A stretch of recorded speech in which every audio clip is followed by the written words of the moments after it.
First contact wasn't made through war or diplomacy or even exploration.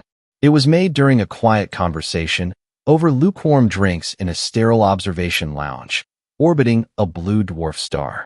And after hours of talking, learning, laughing, she casually asked me, "Are you single, human?" And I froze. Not because I didn't know the answer, but because I realized the galaxy was about to change, and it would start with me. We met on the diplomatic cruiser Solstice Arcadia, a neutral flagship assigned to deep space peacekeeping and interspecies outreach. I was there as a junior human representative. Not important. Not even the lead on my own team. Just a quiet guy with a solid record and a background in linguistic mapping. She introduced herself as Iria of the Halari Ascendancy. Tall, elegant, skin like mirrored silver shifting with slow pulses of light.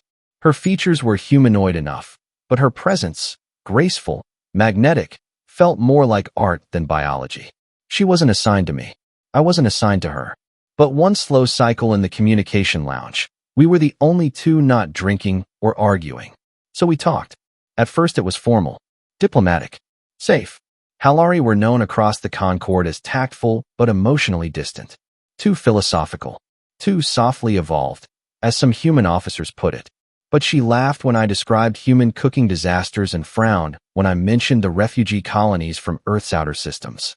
And when she spoke of her homeworld, of skies that shimmered like water, forests that bloomed with music, oceans that healed memory, I forgot I was supposed to be taking mental notes. She made me forget a lot of things. We talked for nearly 4 hours. I only noticed because the lounge lights dimmed slightly, signaling night cycle. The room was nearly empty. The galaxy outside spun in tranquil silence, 1,000 stars glittering across the windows. That's when she asked it, out of nowhere, without a hint of sarcasm or drama. "Are you single, human?" My breath hitched. There were 100 protocols for interspecies interactions, 1,000 rules about power imbalance, consent, cultural misunderstanding, and a million reasons not to pursue anything. But none of them helped me answer. She looked at me with calm curiosity. Her eyes were the same soft color as starlight on water. No pressure, just a question. "Yes," I said slowly. "I'm single." She tilted her head. "Good." Then she stood, nodded politely, and walked away, just like that.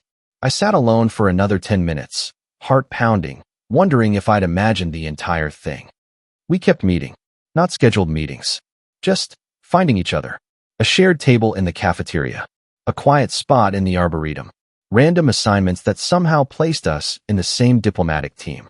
She asked questions about human history, about war and art and laughter. I asked about Halari resonance bonds, about how they experienced time, how they shared memory without words.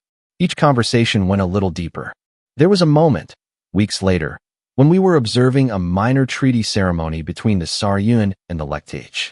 She leaned closer and whispered, "Your expressions change when you're trying not to laugh. It's endearing." I flushed, and she smiled. The truth is, I didn't fall in love with her because she was beautiful. I fell in love with her because she made me feel seen, not as a diplomat, not as a human, but as me. And because every time she spoke, the galaxy felt a little less lonely. Of course, the politics caught up. An internal Concord monitor flagged our interactions. I was summoned for a clarification of ethical conduct. Cold office.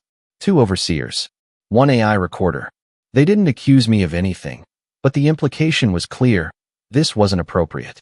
Interpersonal entanglement between non-aligned species could disrupt alliances. I was told to create distance. Reaffirm boundaries. Cease all unsanctioned contact. So I did what any rule-following junior envoy would do. I ignored it completely. Our conversations continued. Grew. One night cycle, under the twin moons of the habitat ring, I told her about my brother. He died in a mining accident during a failed colonization push. I had never talked about him with anyone outside of Earth. She took my hand, gently, palms brushing.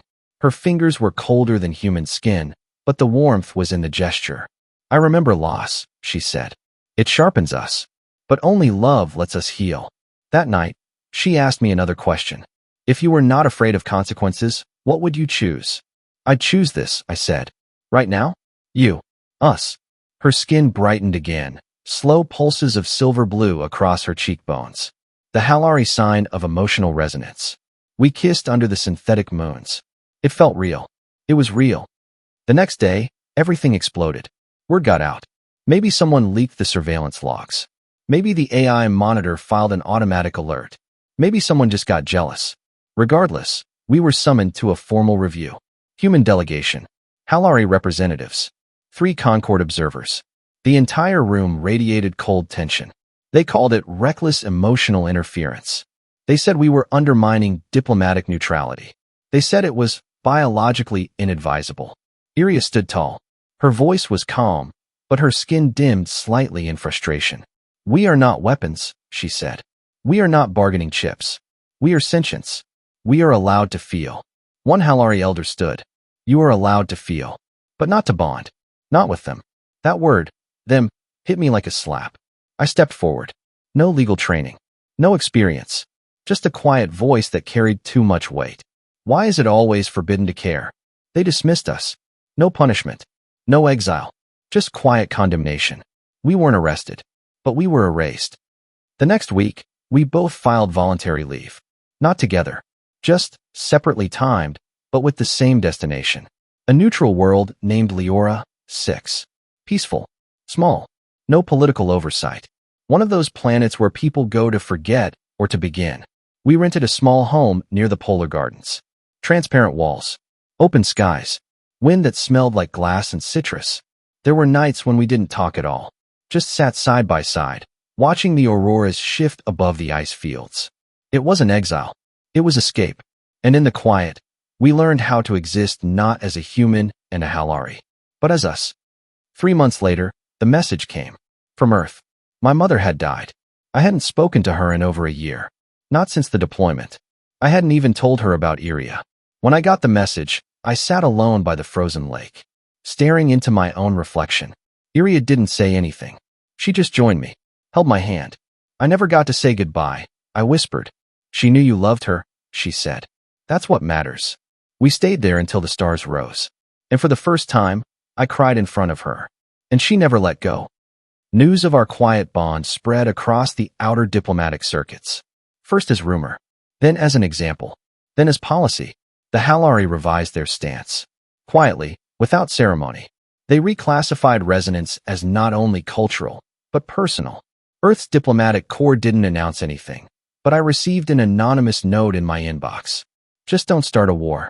Unless it's worth it. Apparently, they were willing to tolerate love, as long as it didn't destabilize the stars. A year later, we returned to the Solstice Arcadia, not as diplomats, but as guests. And when we walked into the same lounge where it all began, Iria smiled and asked, "Still single, human?"